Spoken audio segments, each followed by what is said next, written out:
দেখুন আপনারা সবাই নতুন বইয়ের রঙ্গলীলা। সকালে বিয়ে আর রাতে পরপুরুষ নিয়ে শরীরের জ্বালা মিটাচ্ছে। সাবিনা বেগম থমকে উঠলেন। এই মেয়ে, সকাল সকাল কি শুরু করেছো? হ্যাঁ, মুখে যা আসছে তাই বলে যাচ্ছ?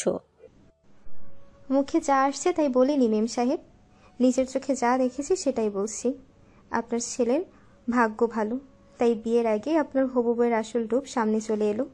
এই মেয়ে একটা চরিত্রহীন, এই দেখুন।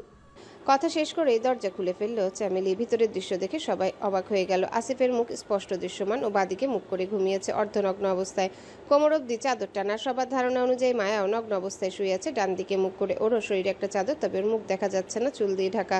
দুজনেরই পোশাক মেঝেতে ছড়িয়ে ছিটিয়ে আছে। আরমানের বাড়ির সবাই মুখের ভাষা হারিয়ে ফেলে। সবাই ভাবে ওটা হয়তো মায়া শুয়ে আছে। এরপর শুরু হয় গ্রামের মানুষের বিভিন্ন কটু কথা। আরমানের দাদি ছিছি করে বলে ওঠে, সি বড় বৌমা, সি এ কেমন মাইয়ার লগে ছেলের বিয়া দিছিলা?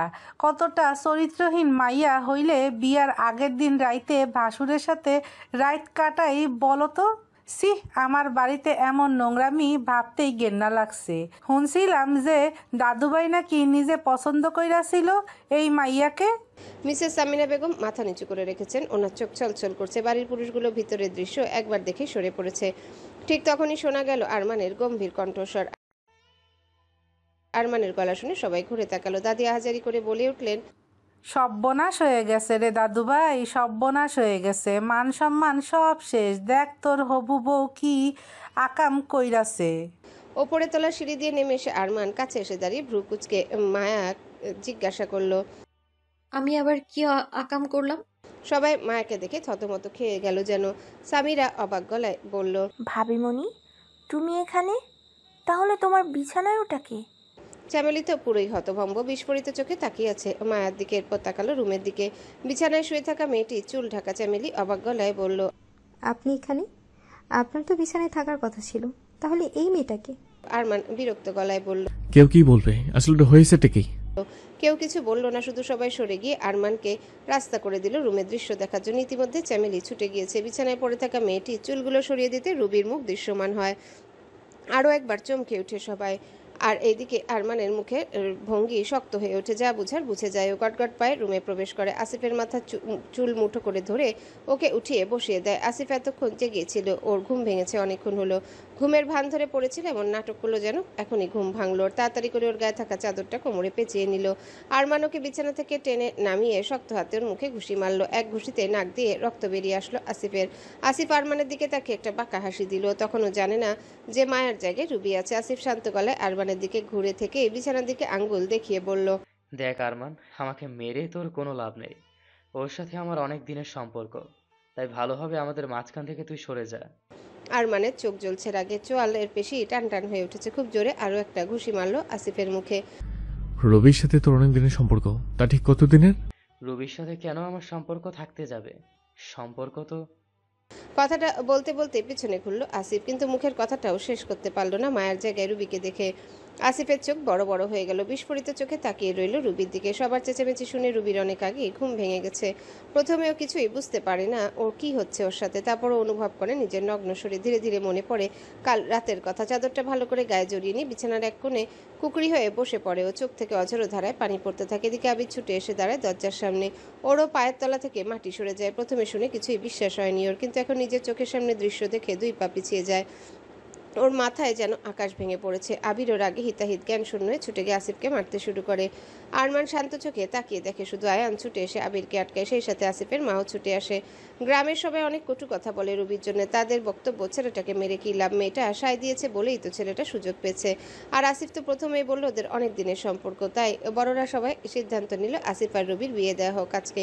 প্রথমে আরমান কিছুতে রাজি ছিল না সবার সিদ্ধান্তে। এই গ্রামেই রুবির বাড়ি, রুবির বাবা মাকে ডাকা হয়, সবার সিদ্ধান্তে ওনারাও রাজি হয় আজকেই বিয়ে হবে। কিন্তু রুবি এই সব কিছু মেনে নিতে পারে না, আবার কাউকে কিছু বলতেও পারে না, যেন একটা পাথরে রূপান্তরিত হয়েছে ও। রুবি সুইসাইড করতে যায় সকলের আড়ালে, কিন্তু আবির ঠিকই বুঝতে পারে রুবির ভাবনা। তিনতলায় কেউ থাকে না, ঠিক সময় খুঁজে খুঁজে পৌঁছে যায় তিনতলার একটা স্টোর রুমে। ততক্ষণে রুবি গলায় ফাঁস লাগিয়ে ছটফট করতে শুরু করেছে। দরজা লক করার ভাবনাটাও রুবির মাথায় ছিল না, তাই খুব সহজেই রুমে প্রবেশ করে আবির। অনেক কষ্টে রুবিকে নামিয়ে থাপ্পড় মারি ওর গালে। আবিরকে জড়িয়ে ধরে কান্নায় ভেঙে পড়ে রুবি। আবার হঠাৎ ছিটকে সরে গিয়ে পাগলের মতো করতে থাকে। আবিরকে নিজের শরীরে হাত দিতে দেয় না রুবি। ছোবেন না, ছোবেন না আমায়। আমি নষ্টা, কলঙ্কিত। আমার আমার বাঁচার অধিকার নেই। আমি নোংরা, আপনি পবিত্র। চলে যান আবির বাবু, চলে যান এখান থেকে। আবির ধমকে উঠে বলে, কি পাগলাম শুরু করেছো রবি? তুমি সবার কাছে নষ্ট কলঙ্কিত হলেও আমার কাছে পবিত্র। আমরা অনেক দূরে চলে যাব, কেউ খুঁজে পাবে না আমাদের। রুবি কাঁদতে কাঁদতে বলে, না না, এটা হয় না আবির বাবু, এটা হয় না। আমার শরীরে লেগে আছে এক নোংরা জানোয়ারের স্পর্শ। আপনাকে দেওয়ার মতো আমার কাছে যে আর কোনো কিছু অবশিষ্ট নেই। সতীত্ব হারিয়েছি আমি আমার। আমি তোমার শরীর চাই না রবি, তোমাকে চাই। তোমার শরীরে লেগে থাকে সেই জানোয়ারের নোংরা স্পর্শ আমি আমার ভালোবাসা দিয়ে মুছে দেব, তবুও তুমি অন্য কারো হবে না। আমি কখনোই অন্য কারো হতে পারবো না আবির বাবু। আর না আমি এই কলঙ্কিনীর উপাধি নিয়ে আপনার হতে পারবো। তাই ভালো হবে এই দুনিয়ার মায়া ত্যাগ করি আমি যে এভাবে বেঁচে থাকতে পারবো না। শোনা গেল আরমানের চিৎকার। রবি, কি সব বাজে বকছো? হ্যাঁ, আমি থাকতে কেউ আলাদা করতে পারবে না তোমাদের। আবির অসহায় গলায় বলল, তুমি না থাকলে আমি কিভাবে বাঁচবো বলো? এই দুনিয়া আমারও যে আর কেউ নেই। তোমাকে ভালোবেসে আপন করে নিতে চেয়েছে, কেন এমন করছো? চলো আমরা অনেক দূরে চলে যাব। আরমান সাহায্য করবে আমাদের। হ্যাঁ, আরমান সাহায্য করবে, তাই না আরমান? প্লিজ ভাই, বোঝা ওকে। দেখ না কিছু বকছে পাগলের মতো। জানিস গলায় ফাঁস অবধি লাগিয়েছিল সুইসাইড করার জন্য। এরপর আবির এবং আরমান অনেক বোঝানোর চেষ্টা করে রুবিকে, কিন্তু রুবি কিছুতেই ওদের কথা শুনে না। আবির রুবিকে নিয়ে ওই মুহূর্তে অনেক দূরে চলে যেতে চায়, কিন্তু রুবি কিছুতেই রাজি হয় না। রুবির বাবা মাও আসে ওই রুমে, মায়া আছে ওনাদের সাথে। আরমান ওনাদেরকেও অনেক বোঝায় রুবিকে আবিরের হাতে তুলে দেওয়ার জন্য, কিন্তু ওনারাও কিছুতে রাজি হয় না ওনাদের কথা। এখন যদি রুবিকে আবিরের হাতে তুলে দেওয়া হয় তাহলে আরও দুর্নাম রটবে ওদের নামে, ওরা গ্রামে বাস করতে পারবে না। তাই সবার সিদ্ধান্ত অনুযায়ী ওনারাও চায় আসিফের সাথে রুবির বিয়ে হোক। আরমান বলে ও সব কিছু ঠিক করে দেবে, সব কিছুর দায়িত্ব নেবে, ওনাদেরকে গ্রামে বাস করতে হবে না, শহরে নিয়ে যাবে। তারপরেও রাজি হয় না ওরা। রুবির বাবা মা রুবিকে বলে, যদি তুই নিজের বাপ মায়ের জ্যান্ত মুখ দেখতে চাস তাহলে আজ যেন আসিফকে বিয়েটা করে নিস। আর নিজের সুখ চাইলে চলে যেতে পারিস আবিরের সাথে, কিন্তু তার বদলে আমাদেরকে হারাবি চিরকালের মতো। এই বলে ওখান থেকে চলে যায় ওনারা। আরমান মায়া রুবিকে অনেক বোঝায় ওর বাবা মা কিচ্ছু করবে না, আবিরের সাথে একবার বিয়েটা হয়ে গেলে ঠিকই মেনে নেবে, কিন্তু রুবি কিছুতেই রাজি হয় না। আবিরকে উদ্দেশ্য করেও বলে, আপনার ভালোবাসার গভীরতা ঠিক কতটা তা আমি বুঝি আবির বাবু, মুখের বলার প্রয়োজন নেই। ভালোবাসা মানে কি একে অপরের পাশে থাকা বাধ্যতামূলক? না আবির বাবু, দূরে থেকেও ভালোবাসা সম্ভব। হয়তো আমার এই রক্তে মাংসে গড়া শরীর আপনার হাতের স্পর্শ থেকে দূরে থাকবে, কিন্তু আমার মনটা, আমার সমস্ত ভাবনা, আমার অনুভূতি সবগুলো সবসময় আপনাতেই আবদ্ধ থাকবে আবির বাবু। কথাগুলো বলতে বলতে অঝোর ধারায় পানি পড়ছে রুবির চোখ দিয়ে। আবিরের চোখও লাল হয়ে উঠেছে। ঠিক আছে, তবে তাই হোক। তোমার শরীর কিংবা রূপের জন্য কখনো ভালোবাসিনি তোমায়, কিন্তু কেন, কিভাবে, কিসের জন্য ভালোবেসেছে সেটাও জানি না। শুধু তোমাকে নিজের কাছে যত্ন করে আগলে রাখতে চেয়েছে। তোমার মধ্যে আমি আমার ভালো থাকাটা দেখতে পেয়েছি। দূর থেকে ভালোবাসা চায়, কিন্তু কাছে থাকা সেই সুখম অনুভূতি সেটা অনুভব করা যায় না। থামলো আবির, মুখ তুলে চাইলো রুবির দিকে। আবিরের চোখ লাল হয়ে আছে, চোখ টলমল করছে, কিছুতেই চোখের পানিগুলো পড়তে দিচ্ছে না। ভাঙা গলায় আবারও বলল, তো বোঝানোর পরেও বুঝলে না তুমি? ভালোবাসি তোমাকে, তোমার শরীরটাকে নয়। এই হাতে না পেলেও চলবে, তোমার শরীরের স্পর্শ। দূর থেকে ভালোবেসে যাবো আমি তোমাকে। শুধু চাই শেষ পর্যন্ত যেন তুমি ভালো থেকো। কথা দাও আমার শরীর ছুঁয়ে আর কখন আত্মহত্যা করার চেষ্টা করবে না। রুবি এগিয়ে এলো আবিরের দিকে, হালকা করে হাত রাখলো আবিরের হাতে, যেন আবিরকে ছুঁয়ে দিলেই আবিরও অপবিত্র হয়ে যাবে। রুবির চোখ থেকে তখনও গড়গড় করে পানি পড়ছে। কথা দিলাম আবির বাবু, আর কখনো আত্মহত্যা করার চেষ্টা করব না। তবে আপনিও এগিয়ে যাবেন নিজের জীবনে, আমার জন্য নিজের জীবনটা নষ্ট করবেন না। আবির এক ঝটকায় রুবিকে নিজের কাছে টেনে নিয়ে আষ্টে পৃষ্ঠে জড়িয়ে ধরলো, আর নিজেকে আটকাতে পারলো না। আবির চোখের পানি ছেড়ে দিল, ফুপিয়ে উঠলো, ভাঙা আওয়াজ যে কোনো রকমে বলল, পারবো না আমি নিজের জীবনে এগিয়ে যেতে রুবি, কখনই পারবো না।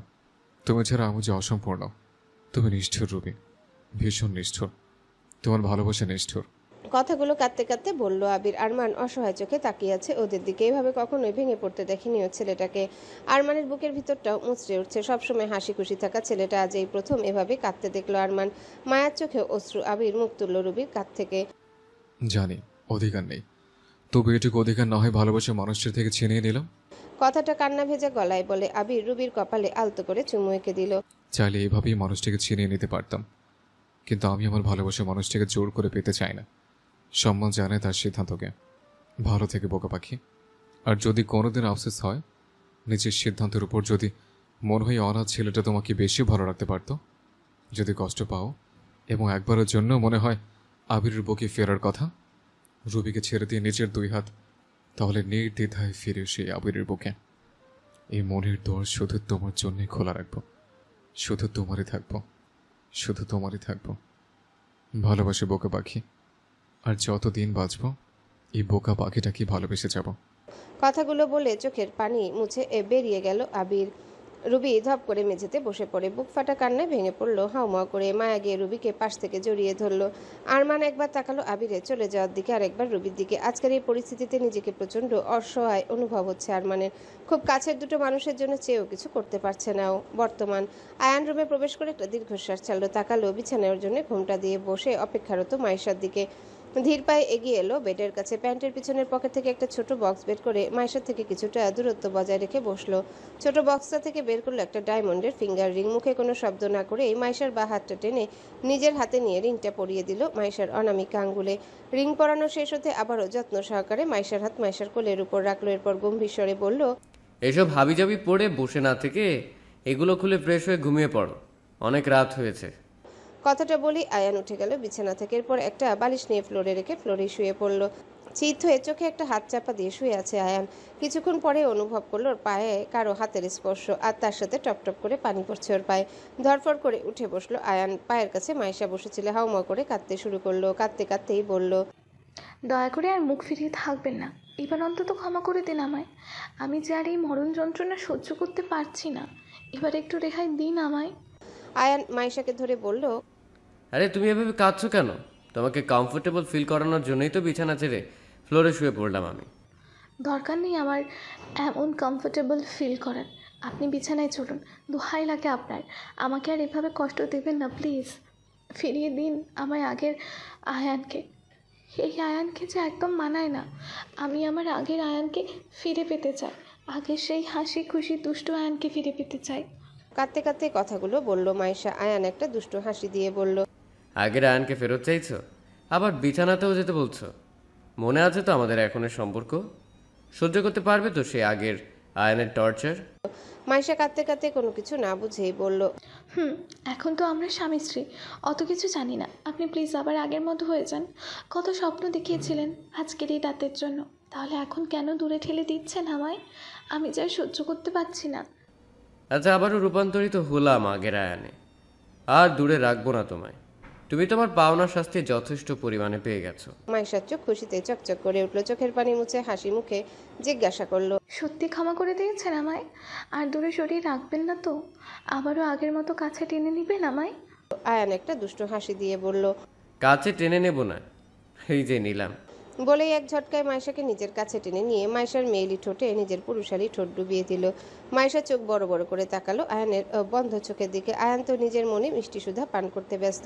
কিছুক্ষণ পরেই আয়ান নিজেকে মাইশার থেকে সরিয়ে নিয়ে বলল, এই শক্ত ফ্লোরে বসে থেকে মজা আসছে না, চলো বিছানায় যাই। বলেই আয়ান মাইশাকে কোলে তুলে নিল। মাইশা লজ্জায় মুখ লুকালো আয়ানের বুকে। এরপর আয়ান মাইশাকে দুষ্টুমি করে বিছানায় ফেলে দিল উপর থেকে। নরম বিছানা হওয়ার জন্য মাইশার ব্যথা লাগলো না, বরং ড্রপ খেলো। আয়ান দুষ্টু হেসে বিছানায় লাফিয়ে উঠল, বলল, চলো শুরু করা যাক আজকে রাতের জন্য দেখা স্বপ্নগুলো। মাইশা লজ্জায় উল্টো দিকে ফিরে গেল। ওর এখনো বিশ্বাস হচ্ছে না যে আয়ান ওকে ক্ষমা করে দিয়ে মেনে নিয়েছে। হ্যাঁ, আয়ান সব ভুলে মেনে নিয়েছে মাইশাকে। আরমানের কথায় আরমান অনেক বুঝিয়েছে ওকে আগের দিন রাতে। আয়ানও আর কষ্টে দেখতে পারছিল না নিজের ভালোবাসার মানুষটিকে। প্রথমে ভেবেছিল মাইশাকে আর কখনো মেনে নিবে না, কিন্তু মাইশার সত্যি আগের থেকে পরিবর্তন হয়েছে। আয়ান অনেক কষ্ট দিয়েছে মেয়েটাকে, সব মুখ বুঝে সহ্য করেছে ও, তাই নিজেও আর দূরে সরিয়ে রাখতে পারলো না মাইশাকে। অবশেষে নিজের কাছেই টেনে নিল। দুটো মনের সাথে দেহেরও মিলন হলো আজ। অন্যদিকে সামিরা আবিরের রুমের দরজার লক খুলে নিঃশব্দে রুমের ভিতরে প্রবেশ করলো, কিন্তু ওর যখনই চোখ পড়লো বিছানার দিকে সাথে সাথে আটকে উঠলো। বিছানায় আবির শুয়ে আছে, মাথায় হাতে পায়ে ব্যান্ডেজ, গায়ে এখনও সেই সকালে সাদা শার্টটাই পরে আছে, যাতে লেগে আছে ছোপ ছোপ রক্তের দাগ। মাথা চুলগুলো এলোমেলো, পুরো বিধ্বস্ত দেখাচ্ছে আবিরকে। সামিরার চোখ ছলছল করে উঠল।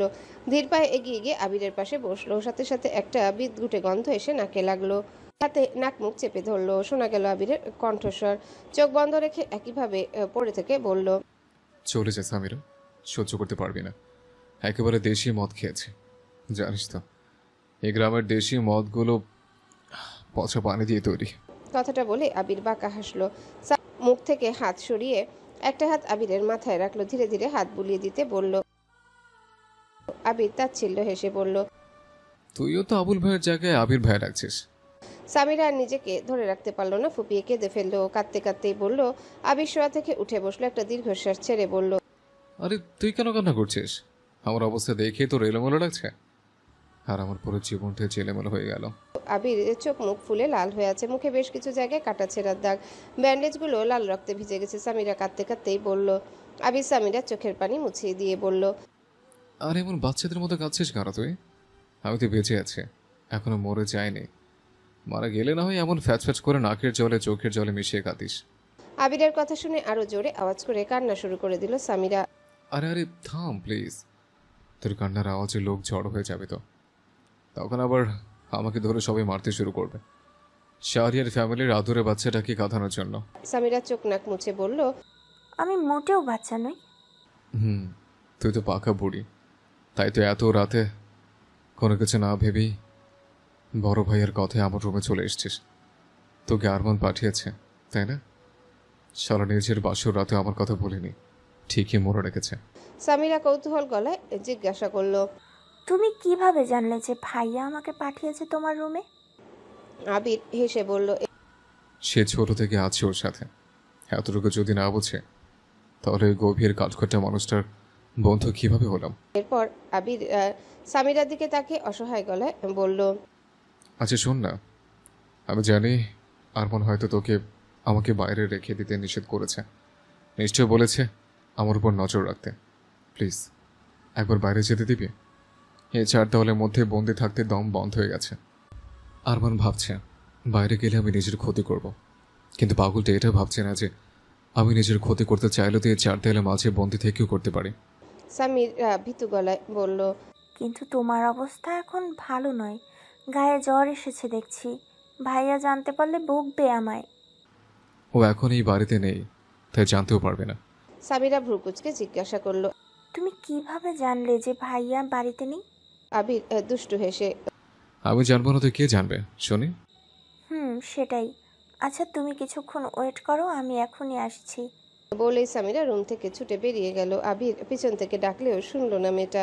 দরজা খোলা, তাই আবির বেরিয়ে যাওয়ার জন্য উঠে দাঁড়ালো, কিন্তু কি মনে করে আবারও বিছানায় বসে পড়লো। এইভাবে বেরিয়ে গেলে মেয়েটা কষ্ট পাবে। খুব বেশি দেরি হলো না সামিরার আবারও ছুটে আসতে, হাতে একটা মোটা শীতের চাদর। হাঁপাতে হাঁপাতে সেটা আবিরের গায়ে জড়িয়ে দিল। এবার বাইরে যেতে পারো, তবে হ্যাঁ সাথে আমিও যাব। ভাইয়ার আদেশ, কিছুতেই একা ছাড়া যাবে না তোমায়, আর আমি ভাইয়ার কথা অমান্য করতে পারবো না। আবির একটা দীর্ঘশ্বাস ছেড়ে বলল, আচ্ছা ঠিক আছে চল। বলেই উঠে দাঁড়াতে গেলে পড়ে যেতে নিল আবির, কিন্তু সামিরা ধরে ফেলল। দেখেছো, ঠিক মতো হাঁটতেও পারছো না, এই অবস্থায় বাইরে না যাওয়াটাই ঠিক। আরে ঠিক আছে আমি, অসুবিধা নেই, আসলে নেশাটা এখনো কাটেনি। ঠিক আছে আসিস না, গন্ধে সহ্য করতে পারবি না। কেন খাও এই ছাইপাশ, যদি না সহ্য করতে পারো? আবির এই কথার কোনো উত্তর দিল না, শুধু একটু হাসলো। যে হাসির আড়ালে লুকিয়ে আছে হাজারো কষ্ট, যা মুখে বলার নয়। খুঁড়িয়ে খুঁড়িয়ে রুম থেকে বেরিয়ে গেল আবির। পিছু পিছু সামিরাও গেল। আলো ছায়ার মাঝে গ্রামে সেই সকালে যেন সবকিছু থমকে দাঁড়িয়ে রইল। আঙিনায় গুঞ্জনটা ছড়িয়ে পড়ল যেমন আগ। সবাই চোরাই চোখে একে অন্যের দিকে তাকাচ্ছে, কেউ কল্পনা করছে, কেউ নিশ্চিত হতে চায়, কেউ কেবল নিন্দা ছুটছে। রুবির মুখে যখন প্রথমবার ওই সকালের আলো পড়ল, ওর চোখে যেন আরো বেশি অন্ধকার নেমে এলো। কাঁধ দুটো কণ্ঠস্থ হয়ে গেল। মাঝে মাঝে কাদার ঝিরিঝিরি শব্দ ভাঙছে, আর গলায় শব্দ আটকে আছে। ওর হাতটা চাদরটা শক্ত করে ধরে রেখেছিল, যেন কোনো স্মৃতি ওটা কেটে ফেলতে পারে। বাড়ির সবাই, দাদি, আরমান, সাবিনা বেগম, আয়ান, আবি ততক্ষণে একত্রে হয়েছিল। আরমানের মুখ কঠিন, চোখে লেগে আছে একটা অদ্ভুত কাঠিন্যতা, কিন্তু সে কাঠি ভাষায় বহুদা বলছে না। চ্যামেলির বিস্ফোরক অভিযোগে গ্রাম জুড়ে যে সিদ্ধান্ত হয়েছে তা মুহূর্তে রুবির কানে পৌঁছালো। আজই বিয়ে দেবো আসিফকে, বলছিল গ্রামের মাতব্বররা, যেন রুবির ভবিষ্যৎ তাদের সম্মান লজ্জার একটি টুকরো মাত্র। কিন্তু রুবি, রুবি সে ছিল না যে সহজে কোনো সাহসী সিদ্ধান্ত নেয়। ওর কান্নার আড়ালে চিন্তা ছিল গভীর। কিভাবে বাঁচবে, কার কাছে যাবে, কিভাবে মুখ দেখাবে। আবিরের চোখে রুবির জন্য যে ব্যথা জমে আছে তা আরমান দেখলো। সে জানতো আবির নিজে কতটা ক্ষত বিক্ষত, রক্ত ব্যান্ডেজ নামমাত্র শরীর, তবুও সেই ক্ষতই তাকে সবাই থেকে আলাদা করছিল। কারণ সেটাই ছিল তার সাহস ও সততা। আরমান ধীর গলায় বলল, এভাবে চলবে না। কাউকে জোর করে বিয়ে দেওয়ার অধিকার নেই, না গ্রামের না আমাদের। সবচেয়ে বড় কথা, আরমান বলল, কিন্তু কণ্ঠে এক গম্ভীর উৎসাহ ছিল যে পুরো বাড়িটাই থেমে গেল। চ্যামেলি কাঁদছে না, চেঁচিয়ে লোক জড়ো করা তার কাজ। কিন্তু লোকেরা যখন রুবির মুখ দেখে তখন চ্যামেলির উৎকণ্ঠা হঠাৎ সংকুচিত হলো। অজুহাতে চ্যামেলির মুন্ডু নড়ল, কিন্তু গ্রামের মন ঠিক ছিল। তারা অসহায় আর নিষ্ঠুর দুটোই। কেউ বলল এটা রুবির অত্যাচার, কেউ বলল ছেলেটারও দায় আছে। আরমান শান্ত কণ্ঠে বলল, প্রথমে স্কুলের মতো প্রশান্ত করা উচিত, সত্যটা খুঁজে বের করা। রবি, আজ তোমার অপেক্ষা সব ঠিক করে দেওয়া হবে। তুমি কোথাও একা যাবে না। কিন্তু রুবির চোখে তখন বিশ্বাস ছিল না। বিশ্বাস গায়েব হয়ে গেছে। এক ভাঙা কাচের টুকরো পড়ে আছে অন্তরে। রুবি বলল, আমি পারবো না। আমি নষ্টা। আমি আর কারো হক রাখি না। তার কণ্ঠ কুকুরে আসে, শব্দ গলে যায়। আবির কাছে গিয়ে দম বন্ধ করা স্বরে বলল, তুমি আমার কাছে সবকিছু। তুমি আমার মানুষ। আমি তোমাকে ধরে রাখবো না জোর করে, কিন্তু কখনো ছেড়ে দেব না। আবিরের গলায় কাঁটা ছিল, আর সেই কাঁটা রুবির মনে একটু আলো ছোঁয়া দিল। রুবি কিছুক্ষণ তাকিয়েছিল। মনে হচ্ছিল জীবন দুটো ভাগে বিভক্ত। এক ভাগ যেখানে অবমাননা আর কলঙ্ক, আরেক ভাগ যেখানে কেউ আছে যে ওকে ভালোবেসে বাঁচতে চায়। পরিবারের অচল পরিস্থিতি, রুবির পিতা মাতা দণ্ডগৃহীত। তারা জানে গ্রামবাসীর চোখ কেমন, গ্রামটাই ওদের জীবন, তাই সিদ্ধান্তটা কষ্টসাধ্য। আরমান তবুও কিনা সবটা ঠিক করতে চাইলো। ও প্রস্তাব দিল, তোমরা শহরে গিয়ে থাকো, আমি সবটা সামাল দেব। রবি গেলে তোমাদের কেউ কটু হতে বলবে না। পিতামাতা নিঃশব্দে তাকালো, কিন্তু গলায় ভয় জড়ানো ছিল। তারা বলতে পারল না। রুবির মনে একটা নিষ্পেষিত সিদ্ধান্ত বেড়ে উঠল। রাতটা চেয়েছে দেশ ভাড়া করে পালিয়ে যেতে, আর একটি অংশ চেয়েছে নিজেকে যন্ত্রণাকে ধারণ করা যেন অন্যরা শান্তি পায়। শেষমেশ সে দুটোই করতে পারল না। আবির একে একে সবাইকে বোঝালো, কেউ জোর করে বিয়ে ঠিক করতে পারবে না। এই কষ্ট আমার উপর নেই, বলল আবির। রবির ইচ্ছা ছাড়া তার জীবন নিয়ন্ত্রণ করা উচিত না। গ্রামের কণ্ঠে এই কথা যেমন লক্ষণীয় ছিল, তেমনি চ্যামেলির মুখে এক ধরনের ক্ষোভ জাগলো। তাকে ব্যর্থ দেখাতে কেউ চায় না, কিন্তু পরিস্থিতি পাল্টাতে থাকলো। সত্য খুঁজে বের করার সময় এসেছে। আরমান তখন ডিসিশনে গেল। আসিফকে হয়তো জিজ্ঞাসাবাদ করতে হবে। আরমান বলল, আসিফ, এই যে আমি তোমার মুখোমুখি হলে বলবো তুমি কি করেছো। আসিফ যখন রুবির দিকে তাকালো তখন ওর চোখে যে অনিশ্চয়তার ছাপ ছিল তা সহজে বোঝা যাচ্ছিল। সে চুপ করে রইল। কাজটা কি সম্পূর্ণ ছিল নাকি কোনো ভুল বুঝাবুঝি, এটা খুঁজে বের করা হবে। কিন্তু আবিরের চাহনি রুবির দিকে। ওর কাছে রুবির একটা আর্তনাদ, আর সেই আর্তনাদকে স্তব্ধ করবে না। রাতে ঘটনার প্রভাব ঘরের মধ্যে আরও গভীর হলো। রুবিকে বের করে আনতে গেলে সে ঢুকে পড়ল ও কাপ পড়ায়। সামিরা, আয়ান, মাইশা সবাই বিপাকে। আয়ান মাইশার কোণে এখন শান্তির ফিরে এসেছে। তারা দুজনে নিজেদের ভাঙা সম্পর্ক মেরামত করেছে। কিন্তু রুবির ব্যথা আলাদা। আবির তবুও রাত জেগে রুবির পাশে থাকলো, কখনো চুপচাপ বসে, কখনো শুধু হাতটা ধরেই থাকলো। রুবি প্রথমবার অন্য কারো স্পর্শে অচেনা এক শান্তি পেল। তার হৃদয়ে কি জানে তেমন এক নরম কিছু জাগালো। কিন্তু ওর যৌনতার উপর আঁচ পড়ে গেছে। ওর মনে আঁচিল কোনো পুরনো ক্ষত। পরের দিন গ্রামে কাটা কাটা আলোচনা। কেউ বলল রুবিকে বিয়ে করা হবে না, কেউ বলল সবার সম্বন্ধে বিচার করা হোক। আরমান সবটাকে পাকাপোক্ত করতে চায় সত্য বের করার জন্য। সে সিদ্ধান্ত নিল যেটা করতে হবে, গ্রাম্য আদালত বা পুরানো ঐতিহ্য, তার চেয়ে সে আইনের পথে যাবে। প্রমাণ নিয়ে আসো, বলল আরমান শক্ত কণ্ঠে। যদি কেউ অপরাধ করে থাকে তাকে গ্রামের বাইরে দিয়ে ছাড়বো না। মানুষটা অবাক হলো, কারণ বরাবরই গ্রাম্য বিবেচনা ভিন্ন। কিন্তু আজকের মতো পরিস্থিতিতে অন্যরকম কাজ করতে হবে, অন্যরকম সাহস লাগবে। রুবি অচল অবস্থা থেকে উঠে দাঁড়ালো। ওর চোখে অদ্ভুত এক অস্থিরতা। সে সিদ্ধান্ত নিল যে সে নিজের কথা বলবে না। তা বলেও কাউকে আর ক্ষতি করতে চাইছে না। সে চাইলো নিজেকে আর কেউ অন্যের জন্য ত্যাগ করতে পারবে না। নিজের জীবনটা আর কারো হাতে ছেড়ে দিবে না। আবিরের কণ্ঠে যেন উঠল, তুমি যা ভাবো তাই ঠিক। কিন্তু রুবি জানতো সেটা সহজ নয়। গ্রামের লোকেরা যতই বদলে যাক, ওর মনে কলঙ্কের ছাপ থাকবে। তবুও ওর মুখে এক অদ্ভুত সাহস এসেছে। রুবি চেয়েছিল সত্য, না যে কেবল বিচার, বরং নিজের জীবনের টুকরোটা ফিরে পেতে। আবির একদিন রুবির কানে বলল, তুমি যদি চাও আমি তোমাকে শহরে নিয়ে যাব, কোথাও কঠিন না শিক্ষা, কাজ তুমি নিচে উঠে দাঁড়াতে পারবে। রুবির দু চোখে আবিরের দিকে দেখলো, তার মুখে এক অপ্রকাশিত কষ্ট। তুমি কি ছেড়ে যাবে না? সে কেচে কেচে জিজ্ঞাসা করলো। আবির হালকা ঠোঁটে ধরে হাসি। আমি ছেড়ে যাব? কখনোই না। তুমি যেমনই থাকো তবু তোমার পাশে থাকবো। রুবির চোখে ধবল আলো ফুটে উঠল, কিন্তু সে চাইল না তাড়াতাড়ি সিদ্ধান্ত নেবার জন্য। সে চাইল কিছুটা সময়, নিজেকে সময় দিতে চায়। শেষ পটভূমিতে গ্রামের বিচার প্রক্রিয়া শুরু হলো। কথা যেন ধীরে ধীরে সত্যের দিকে এগোতে লাগলো। আসিফ যে ভরসা গড়ে তুলে সবার মনে সাহস দেখিয়েছিল, সে কি সত্যি মাগফিরাত চাইবে, নাকি সবকিছু ঢেকে যাবে? গ্রামের মানুষের মুখ মাঝে মাঝে কটূক্তি ফিরে পেলেও কিছু মানুষ আরো মানবিক হলো, কারণ তারা বুঝতে পারলো যে একটি মানুষের জীবন নষ্ট করে দেওয়া কতখানি অমানবিক কাজ। আরমান, আবির, আয়ান তিনজনের মধ্যে একটা অদ্ভুত ঐক্য গড়ে উঠল। যারা রুবির পাশে দাঁড়ালো, যেন তাদের চোখে সত্য আর মানবতার সিঁড়ি উঠে এসেছে। রুবি ধীরে ধীরে বুঝতে পারলো জীবনটা শেষ নয়, প্রতিটা আঘাতের পর উঠে দাঁড়ানোর একটা পথ আছে, প্রতিটা কষ্টের মধ্যে বেঁচে থাকার একটা কারণ। আবির ও আয়ান ও রুবির পাশে থেকেছে। তারা শুধু সহমর্মী নয়, তারাও কি জীবন ফিরিয়ে আনতে চায়। গ্রামের গুঞ্জন ধীরে ধীরে নীরবে মিলিয়ে গেল, কিন্তু রুবির মধ্যে থেকে যেই কোনো ক্ষত বেড়া তা মুছে যাবে কিনা কেউ জানে না। রুবি মায়ের রুমের থেকে বেরিয়ে নিজের ঘরে এলো। মনে হচ্ছিল বুকের ভেতরটা যেন কেউ পাথর চাপা দিয়ে রেখেছে।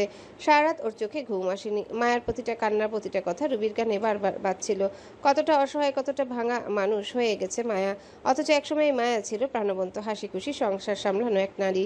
ভোর হতে না হতেই রুবি আবারও মায়ের রুমের সামনে গেল। দরজাটা ভেতর থেকে আটকানো। রুবি হালকা চাপ দিয়ে ডাকলো, মায়া, দরজা খোলতো, আমি তোর জন্য দুধ নিয়ে এসেছি। কোনো সাড়া নেই। রবির বুক ধক করে উঠল। আরো জোরে দরজায় ধাক্কা দিতে গিয়ে ভেতর থেকে হালকা শব্দ পেল। কয়েক মিনিট পর দরজাটা খুলে গেল। মায়ের চোখ ফুলে আছে, মনে হয় সারা রাত সে কেঁদেই কাটিয়েছে। রুবি মায়াকে জড়িয়ে ধরে বলল, তুই এইভাবে নিজেকে শেষ করে দিবি? প্লিজ মায়া, ভেতরের কষ্ট আমাকে বল, আমি তোর পাশে আছি। মায়া ভাঙা গলায় বলল, তুই বুঝবি না রুবি, সংসারে চাপে স্বামীর অবহেলায় আমি কেমন ভেঙে পড়ে গেছি। এখন বেঁচে থাকার কোনো মানেই দেখি না আমি। রুবির চোখে জল চলে এলো। সে মায়ের হাত শক্ত করে ধরে বলল, না, এসব ভাবিস না। তুই যদি ভেঙে পড়িস তবে আমি দাঁড়াবো কিভাবে?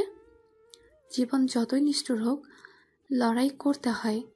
তোর জন্যই আমি বাঁচতে চাই। রুবির কণ্ঠে দৃঢ়তা শুনে মায়ের ভেতরে সামান্য আশার আলো চলে উঠল। সে নিঃশ্বাস ফেলে বলল, কিন্তু যদি সবকিছু ফুরিয়ে যায়? রুবি মায়ের মাথায় হাত রেখে শান্ত স্বরে বলল, কখনো কিছুই পুরোপুরি ফোরায় না মায়া। যেখানে ভালোবাসা আছে সেখানেই নতুন শুরু সম্ভব। দুজন কিছুক্ষণ নীরবে বসে থাকলো। বাইরে তখন ভোরের আলো ফুটেছে। পাখির ডাক যেন তাদের কথার সাথে মিশে এক ধরনের শান্তির আবহ তৈরি করছিল। রুবি হঠাৎ বলল, শোন, আজ বিকেলে আমি তোকে নিয়ে বাইরে যাব। অনেকদিন তোকে খোলা আকাশের নিচে হাঁটতে দেখি নাই। আজ আমরা নদীর ধারে যাব। মায়া একটু অবাক হলো, তারপর আস্তে করে মাথা নাড়ালো।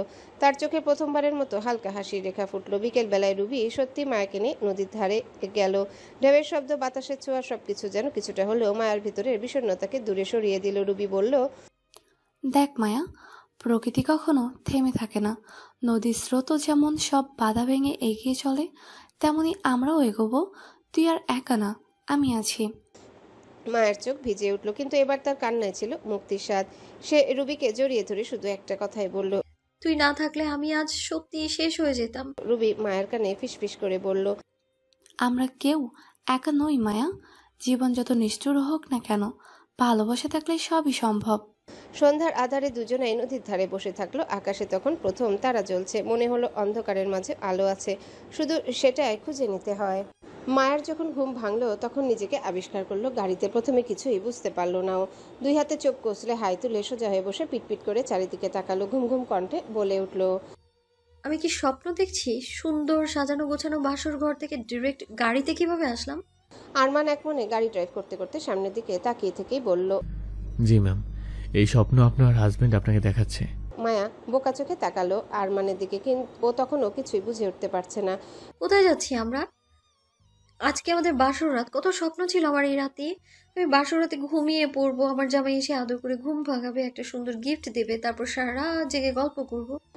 মায়া এবার রাগ নিয়ে বলল, আর আপনি কি করলেন?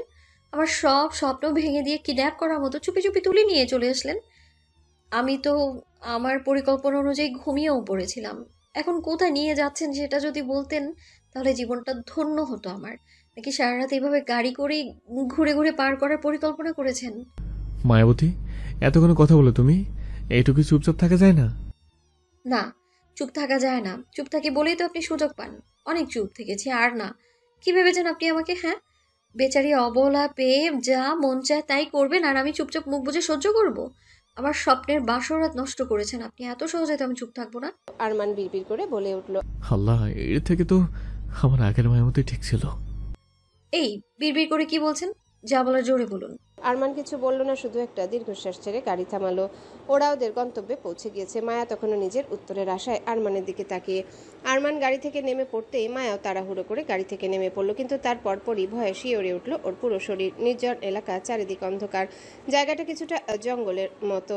গাছের ফাঁক দিয়ে অল্প একটু চাঁদের আলো এসে পড়েছে। ঝিঝি পোকা ডেকে চলেছে একটানা, মাঝে মাঝে পেঁচার ডাক সহ কুকুরের ডাক। পুরো ভুতুড়ে পরিবেশ। মায়া ভয়ে শুকনো ঢোক গিলল। ভীতু গলায় আরমানকে ডেকে উঠল। গম্ভীর সাহেব, কোথায় গেলেন আপনি? এটা কোথায় নিয়ে আসলেন আমায়? আপনি কি আমায় কোনো রাজ্যে রেখে যেতে চান? কিন্তু কেন? কি দোষ করেছি আমি?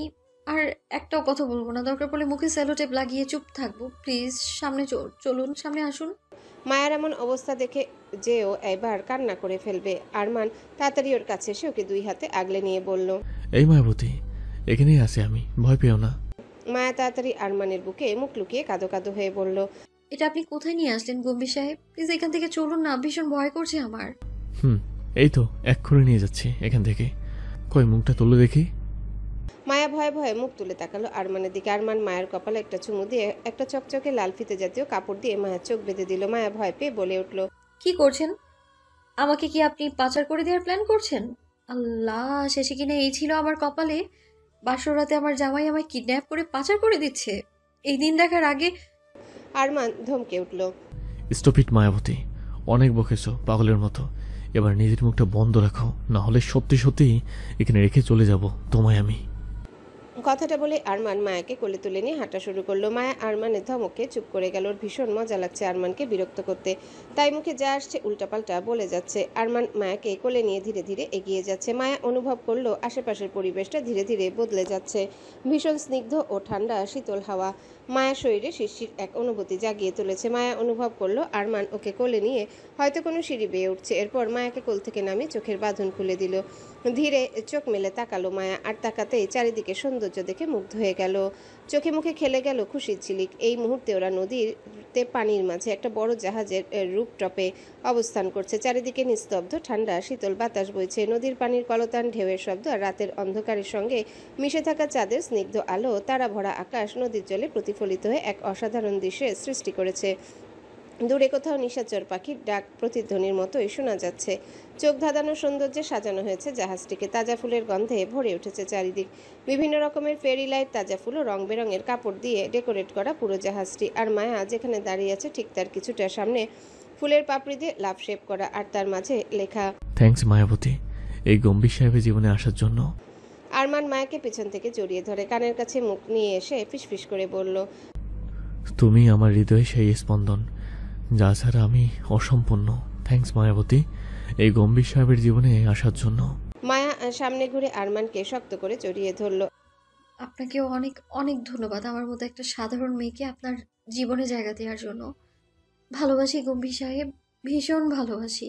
আরমানও শক্ত করে জড়িয়ে ধরল মায়াকে নিজের বুকের মাঝে, বলল, কখনো নিজেকে সাধারণ ভাববে না। এই আরমান শাহরিয়ার রাজ্যের রানী তুমি। রানীরা কখনো সাধারণ হয় না, বুঝতে পারছো? মায়া আরমানের বুকে থেকে মাথা তুলে দুই দিকে মাথা নাড়িয়ে বলল। আর আমি মোটেও কোনো রাজ্যের রানী হতে চাই না। ভ্রুকুচকে জিজ্ঞাসা করলো, কেন? আমি যদি রানী হই তাহলে আপনি হবেন রাজা। আর জানেন তো আগেরকার যুগে রাজাদের অনেকগুলো বউ থাকতো। আমি আমার স্বামীর ভাগ কাউকে দিতে পারবো না বাবা, তাই আমি রানীও হতে চাই না, আর আপনাকেও রাজা হতে দেব না। মায়ের কথা শুনে আরমান হেসে ফেলল। পাগলি একটা, তুমি তো আমার একমাত্র বউ। এই জায়গাটা কেউ কোনোদিনও নিতে পারবে না। এই হৃদয়ে সেই প্রথম থেকে পিচ্ছে মায়াবতীর বসবাস ছিল, আছে এবং সারা জীবন থাকবে। এরপর আরমান মায়াকে ছেড়ে দিয়ে বলল, সারপ্রাইজ কেমন লাগলো বললে না তো? মায়া জাহাজের মাঝখানে গিয়ে দুই হাত দুই দিকে ছড়িয়ে ঘুরতে শুরু করলো। মুখে হাসি নিয়ে বলল, অনেক অনেক অনেক সুন্দর। আজকের রাতের মুহূর্তগুলো নিয়ে অনেক স্বপ্ন ছিল আমার, কিন্তু আপনি আমার সাজানো স্বপ্নের থেকে অনেক সুন্দর মুহূর্ত উপহার দিয়েছেন। চাওয়ার থেকেও বেশি কিছু দিয়েছেন আপনি। অনেক অনেক ধন্যবাদ গম্ভীর সাহেব, এত সুন্দর একটা পরিবেশে নিয়ে আসার জন্য। এই নদী, চাঁদ, তারা, পানির ঢেউ, শীতল হাওয়া এবং এই অন্ধকার রাতকে সাক্ষী রেখে বলছি ভালোবাসি গম্ভীর সাহেব, ভীষণ ভালোবাসি। আর সারা জীবন আপনাতেই আবদ্ধ হয়ে কাটাতে চাই। শেষের কথাগুলো চিল্লিয়ে বলে উঠল মায়া। আরমান মায়ার পাগলামো দেখে হেসে উঠল। ধীরে জাহাজ চলছে নদীর মাঝে, চারিদিকে শুধু পানি আর পানি। মায়া খুশিতে একবার এদিকে ছুটে যাচ্ছে তো একবার ওদিকে ছুটে যাচ্ছে। চারিদিকে ফেরি রং বেরঙের লাইটের মৃদু আলোয় মায়াকে আরো মায়াবী লাগছে। মায়া নিজেও সেজে আছে ফুলের গহনায়।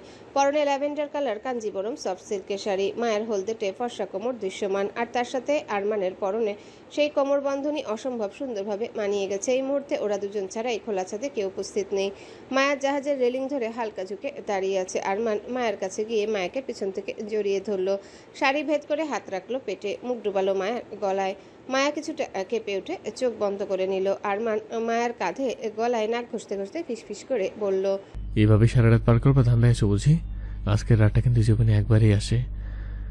আজকের এই রাতে কি আমি আমার মায়াবতীকে কাছে পাবো না? মায়া ধীর গলায় বলল, আপনার মায়াবতী তো আপনার কাছেই আছে। আরমান মায়াকে আরো কিছুটা নিজের শরীরের সাথে মিশিয়ে নিল। হাতের আঙ্গুলগুলো মায়ের পেটে স্লাইড করতে করতে নেশাক্ত গলায় বলল, আজকের এই রাতে এতটুকুতে আমার পোষাবে না মায়াবতী, আরো কাছে চাই, আরো কাছে। আজকে সেই অধিকার পাবো? আরমানের সংস্পর্শে কেঁপে উঠছে মায়া ধীর গলায় বলল, সেই প্রথমবার যখন কবুল বলেছিলাম ঠিক তখনই আমি আমার এই আমিটাকে আপনার নামে লিখে দিয়েছি। আমিও আজকের এই রাতে আপনার ভালোবাসায় সিক্ত হতে চাই গম্ভীর সাহেব। অধিকার তো অনেক আগেই দিয়ে দিয়েছি, কাছে টেনে নিন আমায় গম্ভীর সাহেব, আরো কাছে। মায়ের কথা শেষ হওয়ার সাথে সাথে আরমান মায়াকে এক ঝটকায় নিজের কোলে তুলে নিল। মায়া আজ আর লজ্জায় মুখ লুকালো না আরমানের বুকে, বরং চোখে একরাশ ভালোবাসা নিয়ে তাকিয়ে রইল আরমানের চোখের দিকে। আরমানও তাকিয়ে আছে মায়ার চোখের দিকে। আরমান ধীর পায়ে এগিয়ে গেল আগে থেকেই করে রাখা নরম বিছানার দিকে। বিছানায় ফুলের পাপড়ি ছড়ানো, সেই বিছানায় বসিয়ে দিল মায়াকে। এরপর পকেট থেকে বের করলো চোখ ধাঁধানো একজোড়া ডায়মন্ডের নুপুর, মাঝখানে লাভ শেপে নীল রঙের ডায়মন্ড বসানো। মায়ার শাড়িটা পা থেকে একটু তুলে নিজে হাতে সেই নুপুর মায়ের দুই পায়ে জোর পরিয়ে দিল আরমান। এরপর ঝুঁকে মায়ের পায়ে ঠোঁটের স্পর্শ দিতে চাইল, কিন্তু তার আগে মায়া আরমানের দুই বাহু ধরে থামিয়ে দিল। প্লিজ এটা করবেন না, পায়ে হাত দিয়েছেন বাধা দিইনি, কিন্তু এটা না প্লিজ। আরমান মায়ের পায়ের কাছ থেকে সরে গিয়ে মায়ের কপালে গভীরভাবে ঠোঁট ছোঁয়ালো। মায়া সেই স্পর্শ চোখ বন্ধ করে অনুভব করলো, আর এর পরপরই মায়ার দুই নরম ঠোঁট নিজের দুই পুরুষালী ঠোঁট দিয়ে আবদ্ধ করলো। গভীরভাবে চুষতে থাকলো আরমান, যেন কোনো এক অমৃত সুধা শুষে নিচ্ছে মায়ের ঠোঁট থেকে। নিজের কাজে মত্ত থেকে ধীরে মায়াকে বিছানায় শুইয়ে দিল। নিজের শরীরেরও অধিকাংশ মায়ের শরীরের উপর চাপিয়ে দিল, কিন্তু খেয়াল রাখলো যেন নিজের শরীরের অতিরিক্ত চাপ বা ভর মায়ের উপর না পড়ে। বিছানার এক পাশে পড়ে থাকা একটা রিমোটের সুইচে চাপ দিল আরমান, আর সাথে সাথে চারিদিকে রঙিন কাপড়ের পর্দা পড়ে গেল। আকাশটাও দেখা যাচ্ছে না, আর ধীরে ধীরে একটা ঢাকনা কোথা থেকে এসে যেন ছাদের মতো ঢেকে দিল। হাওয়ার তালে পর্দা এবং পর্দার গায়ে লেগে থাকা ফেরি লাইটগুলো উঠছে। আশেপাশে সাজানো সুগন্ধিযুক্ত মোমবাতিগুলো আগুনের তাপে একটু একটু করে গলছে এবং তা থেকে সুগন্ধি ছড়াচ্ছে। নদীর ঢেউয়ে চলমান জাহাজ মাঝে মাঝে দুলে উঠছে। আরমান মায়ার ঠোঁট ছেড়ে গলায় মুখ ডুবালো, ছোট ছোট চুমুতে ভরিয়ে দিল গলা। ওর হাত নেমে গেল মায়ার পেটে, কোমরে থাকা কোমর বন্ধনীতে নির্দিষ্ট জায়গায় নিজের আঙ্গুলের ছাপ দিতে ওটা খুলে গেল। আরমান মায়ার কোমর থেকে বন্ধনীটা খুলে রেখে দিল একপাশে, এরপর নিজের ডান হাত দিয়ে মায়ের পুরো পেটে স্লাইড করতে থাকলো। মায়ের গলায় দেওয়া আরমানের ছোট ছোট চুমু ক্রমশ ছোট ছোট কামড়ে পরিণত হলো। আরমানের দেওয়া কোনো একটা বাইট হয়তো খুব জোরেই পড়লো মায়ের গলায়, আর সেই কারণে উফ শব্দ করে উঠলো মায়া। সাথে সাথে আরমান মায়ের পেটে স্লাইড করা হাতটা দিয়ে খামচে ধরলো কোমর। কেঁপে উঠলো মায়ার গলা থেকে বেরোনো আওয়াজ সাথে ওর কেঁপে কেঁপে ওঠা আরমানকে বেপরোয়া করে তুললো। ততক্ষণে আরমানের বেপরোয়া ঠোঁট সহ দাঁত গলা থেকে বেশ কিছুটা নেমে গেছে। কোমরে থাকা হাতটা চলে গেল শাড়ির পিন খোলার উদ্দেশ্যে। সাথে সাথে মায়া নিজের হাত দিয়ে আরমানের হাত আটকে দিল। ফিস ফিস করে বলে উঠলো মায়া, প্লিজ লাইটগুলো আগে অফ করুন। আরমান মুখ তুলে তাকালো মায়ের মুখের দিকে। মায়ের চোখ বন্ধ, গালগুলো ইতিমধ্যে লালচে আভা ধারণ করেছে, যার জন্য সৌন্দর্য আরো বেড়ে গেছে মনে হচ্ছে আরমানের চোখে। আরমান হাত বাড়িয়ে সুইচ টিপে উজ্জ্বল লাইটগুলো অফ করে দিল, আর তারপরে ধীরে ধীরে মায়ের এবং নিজের শরীরে থাকা বস্ত্রগুলো সরিয়ে নিল। পানির মাঝে ভেসে অন্ধকার রাত ও চাঁদকে সাক্ষী রেখে দুটো বিব্রস্ত শরীর মিলেমিশে একাকার হলো। মত্ত হলো সেই আদিম খেলায় যা যুগ যুগ ধরে চলে আসছে। আজ সমস্ত বাধা বিপত্তি অতিক্রম করে এক প্রেমিক যুগলের ভালোবাসা পূর্ণতা পেল 8 বছর পর। রবি, রবি, কোথায় তুমি? রবি। নিজেদের বেডরুম থেকে রুবিকে চিল্লিয়ে ডাকতে ডাকতে বের হলো আবির, কিন্তু এত ডাকার পরেও রুবি সাড়া পেল না। বেডরুম থেকে বেরিয়ে সিঁড়ি বেয়ে নেমে আসলো নিচে ড্রয়িং রুমে। রান্নাঘরে থাকা মিনতিকে উদ্দেশ্য করে জিজ্ঞাসা করলো আবির, এই মিনতি, রুবিকে দেখেছিস? হঠাৎ করে কোথায় উদয় হয়ে গেল ওই মেয়ে? মিনতি রান্নাঘরে নিজের কাজ করতে করতে বলল, অনেকক্ষণ আগে ওই বাড়ির দিকে যেতে দেখেছি ভাইয়া।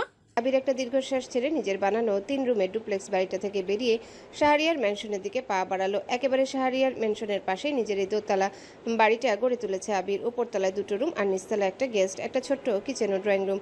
ও চেয়েছিল একটা ফ্ল্যাট কিনে সেটাতে উঠতে, কিন্তু আরমান তা করতে দেয়নি ওকে। শাহরিয়ার ম্যানশনের জায়গার অভাব নেই, তাই ওর যদি আলাদা বাড়িতে থাকার ইচ্ছা হয় তাহলে ও যেন এখানে নিজের বাড়ি করে। তাই আবির শাহরিয়ার ম্যানশনের পাশেই নিজের এই বাড়িটা গড়ে তুলেছে। তবে এই জায়গাটার দামও দিয়ে দিয়েছে আবির, ফ্রিতে কিছুতেই নিতে চায়নি। আবির শাহরিয়ার ম্যানশনের কলিং বেলে চাপ দিতে একজন সার্ভেন্ট এসে দরজা খুলে দিল। ভেতরে প্রবেশ করলো আবির। ড্রয়িং রুমের সোফায় বসে মায়া তার 2 বছরের মেয়েকে খাওয়াচ্ছিল। আবিরকে দেখে বলল, আবির ভাইয়া রেডি তোমরা? আবির বলল, আমি তো রেডি, কিন্তু রবি কোথায় গেল রে? অনেকক্ষণ থেকে দেখছি না। এই বাড়ি এসেছে ও? কই, আমি তো দেখিনি ওকে। মিনতি তো বলল অনেকক্ষণ আগে নাকি এই বাড়ি আসতে দেখেছে। মায়ার 2 বছরের মেয়ে আদ্রিতা আধো আধো গলায় কেটে কেটে বলল, রবিকে ভাইয়া ছাদে নিয়ে গেছে অনেকক্ষণ আগে। মায়া আদ্রিতার ভুল শুধরে দিয়ে বলল, ওটা অনেকক্ষণ নয় মাম্মা, অনেকক্ষণ হবে। কিন্তু ওরাই ভর দুপুরে মানে ছাদে কি করছে? চলো তো ভাইয়া দেখি। আদ্রিয়ানকেও তো রেডি করাতে হবে। বলেই মায়া আদ্রিতাকে খাওয়ানো শেষ করে বেসিনের কাছে গেল হাত ধুতে। এদিকে আদ্রিতা আবিরের দিকে হাত বাড়িয়ে কেটে কেটে বলল, মামু পিঠে নাও। আবির জিজ্ঞাসা করলো, নিতে হবে? আদ্রিতা উপর নিচ মাথা নাড়িয়ে হ্যাঁ বুঝালো। আবির আদ্রিতার সামনে ফ্লোরে বসলো, পিছনে ঘুরে। আদ্রিতা সোফায় উঠে দাঁড়িয়ে আবিরের গলা পিছন থেকে জড়িয়ে ধরে পিঠে উঠে গেল। আবির পিছনে 2 হাত দিয়ে আদ্রিতাকে ভালো করে ধরে উঠে দাঁড়ালো। এদিকে মায়া সিঁড়ি বেয়ে উঠে গেল ছাদে যাওয়ার উদ্দেশ্যে। পিছু পিছু আবিরও গেল আদ্রিতাকে নিয়ে। মায়া ছাদে গিয়ে ছাদের মাঝখানে দৃশ্য দেখে আটকে উঠলো। প্রচন্ড কড়া রোদ ছাদে, আর এই কড়া রোদের মধ্যে শক্ত মুখে দাঁড়িয়ে আছে ওর 6.5 বছরের ছেলে আদ্রিয়ান। আর তার ঠিক সামনে একটা 2.5 বছরের বাচ্চা মেয়ে কানে হাত দিয়ে খালি পায়ে দাঁড়িয়ে আছে। রোদের তাপে পুরো ফর্সা শরীরটা রক্তবর্ণ ধারণ করেছে, চোখ দুটো ঢুলু ঢুলু করছে, গালে শুকিয়ে যাওয়া পানির দাগ। মায়া চিৎকার করে উঠল, আদ্রিয়ান আবার তুমি শুরু করেছো? বলে ছুটে গিয়ে বাচ্চা মেয়েটাকে কোলে তুলে নিল। বাচ্চা মেয়েটা নিভু নিভু চোখে মায়াকে দেখে কেঁদে ফেললো। কাঁদতে কাঁদতে কোনো রকমে বলে উঠল। আদ্রিয়ান কোনো জবাব না দিয়ে গটগট পায়ে ছাদ থেকে নেমে গেল। এদিকে মায়ার কোলে থাকা বাচ্চা মেয়েটি ততক্ষণে জ্ঞান হারিয়েছে। মায়া প্রচন্ড ভয় পেয়ে গেল, তাড়াহুড়া করে নেমে এলো ছাদ থেকে। মাঝপথে দেখা হলো আবিরের সাথে। আবির চমকে উঠে জিজ্ঞাসা করলো, কি হয়েছে ওর? এমন অবস্থা কিভাবে হলো? মায়া তাড়াহুড়ো করে বলল, ভাইয়া ডক্টরকে কল দাও, রুবি জ্ঞান হারিয়েছে। মায়া তাড়াতাড়ি ওর কোলে থাকা বাচ্চাটাকে নিয়ে গিয়ে রুমে শুইয়ে দিল। এরপর একটা তোয়ালে ওয়াশরুম থেকে ভিজিয়ে এনে পরনের জামাটা খুলে দিয়ে পুরো শরীর হালকা হাতে মুছে দিতে শুরু করলো। আবির আদ্রিতাকে তাড়াতাড়ি বিছানায় বসিয়ে দিয়ে ছুটে এলো ওই বাচ্চা মেয়েটির কাছে। বিচলিত হয়ে ডাকতে শুরু করলো, রবি, রবি কি হচ্ছে? আম্মু চোখ খুলো প্লিজ। এই রবি।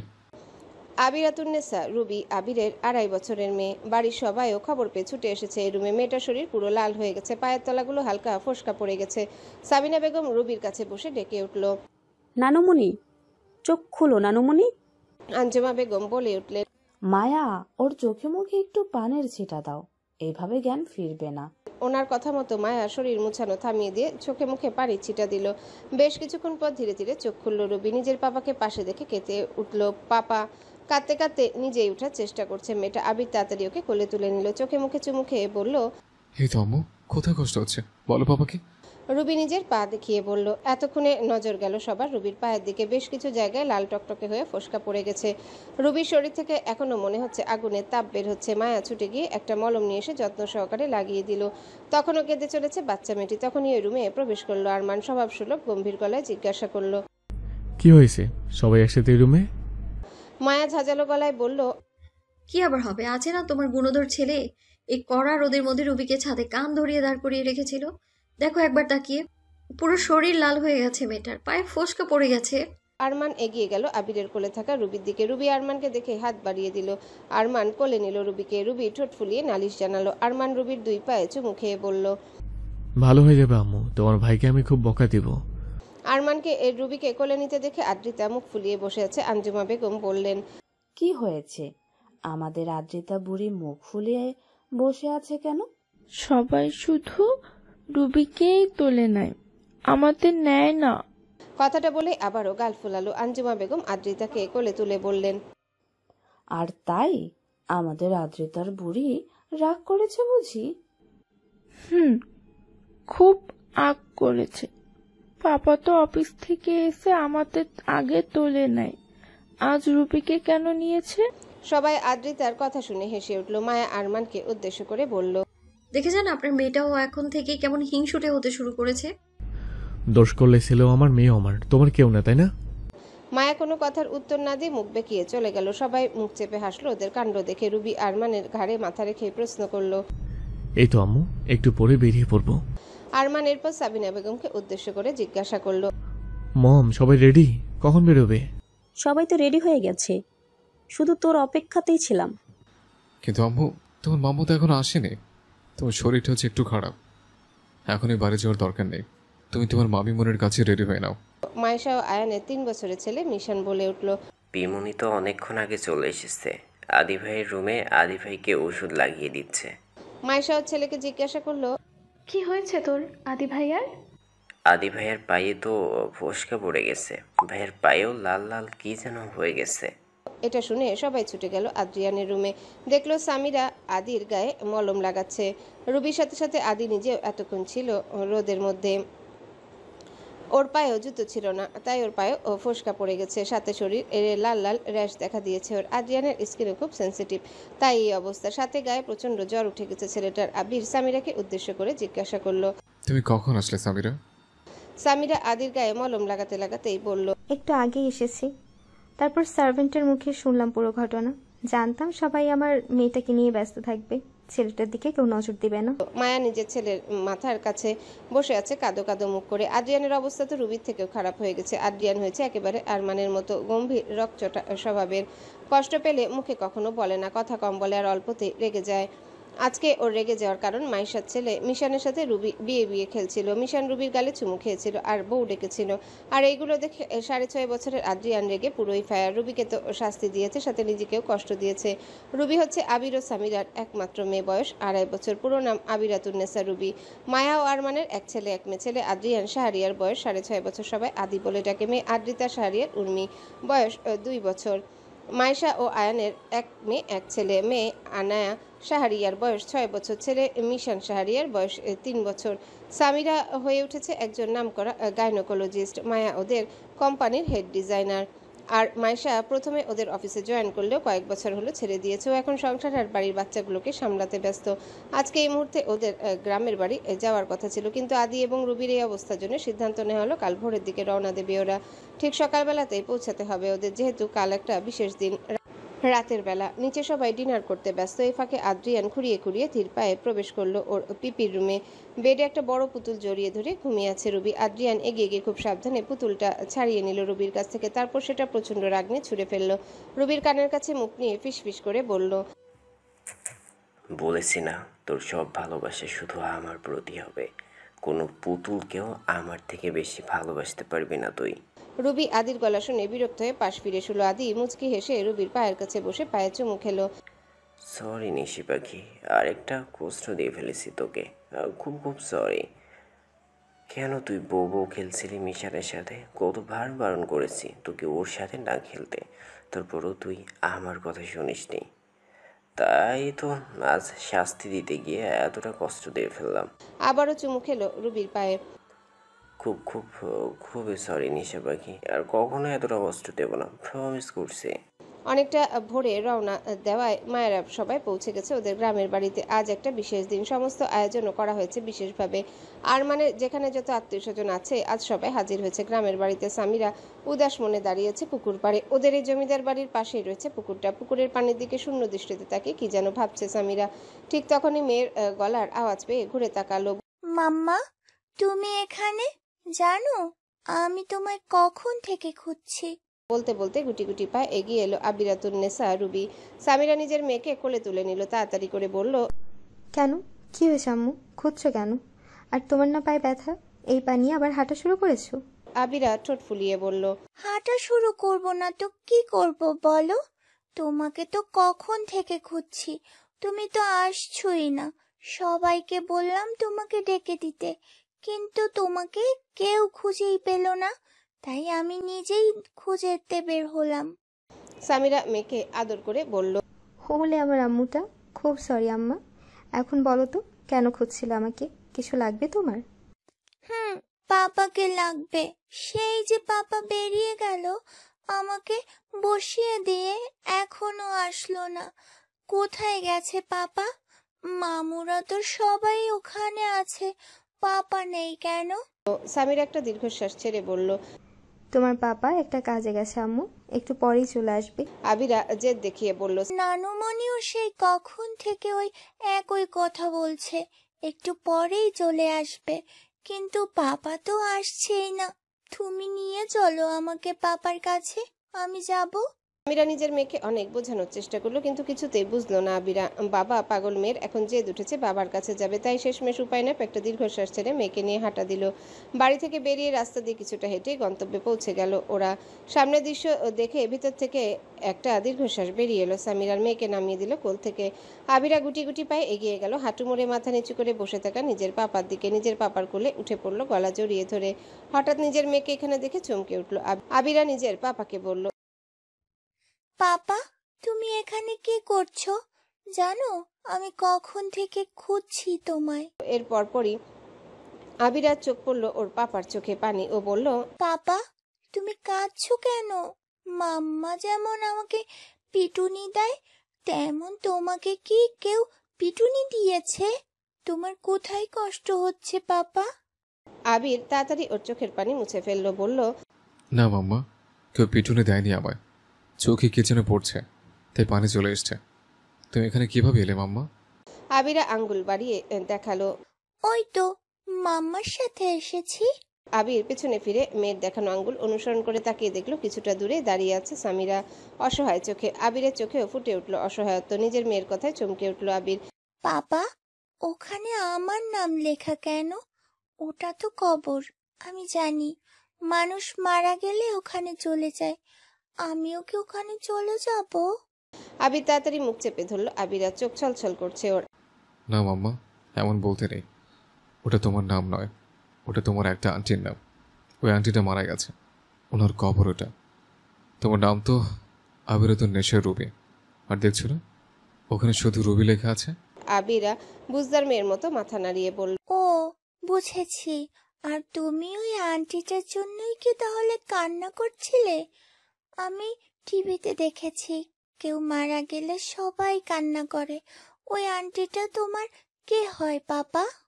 আবিরের প্রশ্নের কি উত্তর দেবে ভেবে পেল না। ঠিক তখনই রুবির কবরের পাশে থাকা আরেকটি কবরের উপর পাগলের মতো ঝাঁপিয়ে পড়লো কেউ একজন। বুক ফাটা কান্নায় ভেঙে পড়লো। আবিরা সেই দৃশ্য দেখে ছলছল চোখে জিজ্ঞাসা করলো, পাপা, নানুমণি এভাবে কাঁদছে কেন?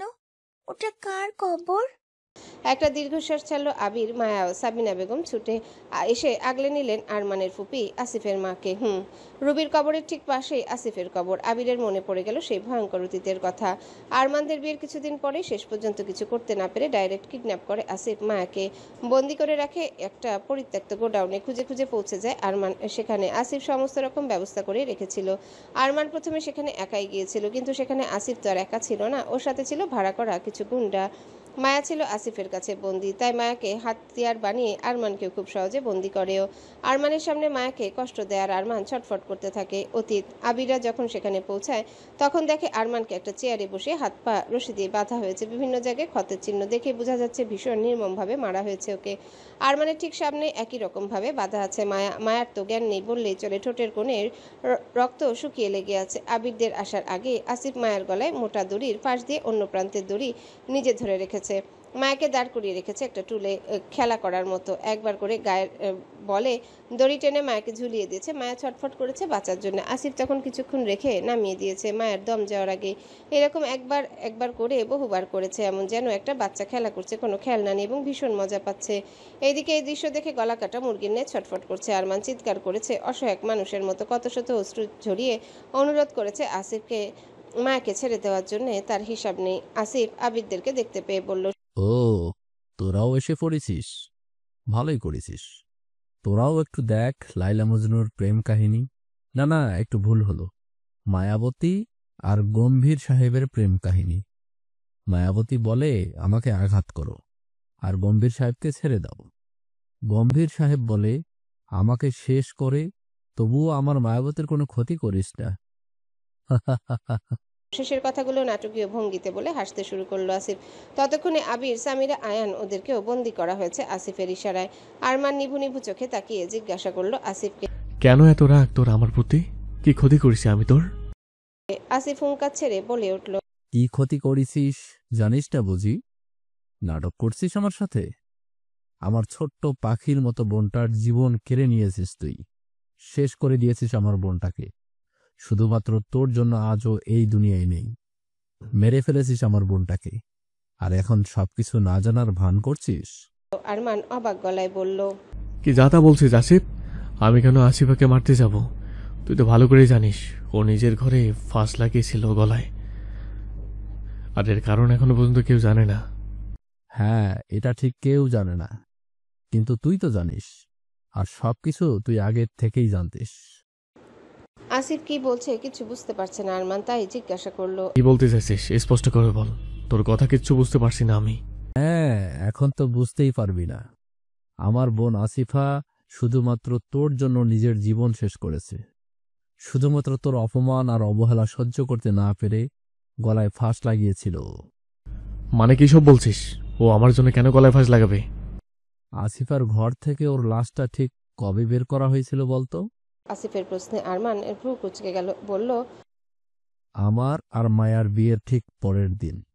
নিজের মুখ থেকে উচ্চারণ হওয়া কথাটা নিজের কানে যেতে চমকে উঠল আরমান। আসিফ একটা তাচ্ছিল্যের হাসি হাসলো, বলল, নানা ভাই জোর করে তোর আর মায়ার যেই বিয়ে দিয়েছিল, ঠিক সেই বিয়ের রাতে আমার ছোট বোনটা গলায় ফাঁস লাগিয়েছিল। আর তার পরের দিন ওর ঘর থেকে বেরিয়ে এসেছিল আমার ছোট্ট পাখিটার লাশ।